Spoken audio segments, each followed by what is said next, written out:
Deməli bizə işə yeni içki aparatı gəlib. Hansı ki, sifariş verirlər və avtomatik olaraq özü bütün içkiləri hazırlayır. Artıq əvvəlki kimi basmırıq. İndi sizə onu göstərəcəm. Deməli belə bir maşındır. Yuxarıda buz var. Burada aşağıda da gördüyünüz kimi özü eləyir.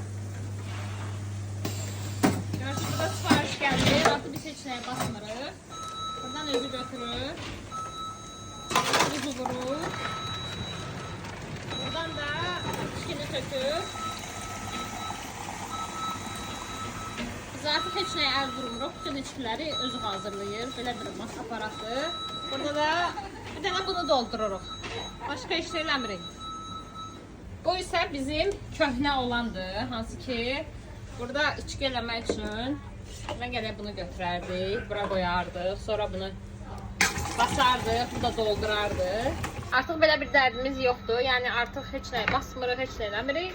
Aparat özü avtomatik hər şeyi hazırlayır. Məncə çox yaxşı bir şeydir. Amma belə bir mənfi cəhəti var ki, bir dəfə stop oldu, hər şey durdu. Maşın işləmədi və biz içkisiz qaldıq. Yaxşı ki, burada həmin o köhnə aparatımız qalıb, o ilə içki falan hazırladıq, düzəltdik. Bu qədər. Magnosa işləyənlər, bilmirəm, Azərbaycanda bu sistem var ya yoxdur. Əgər varsa, yazır ki, Azərbaycanda da var, yoxdursa da deməli hələ ki bu sistem Azərbaycana gəlməyib.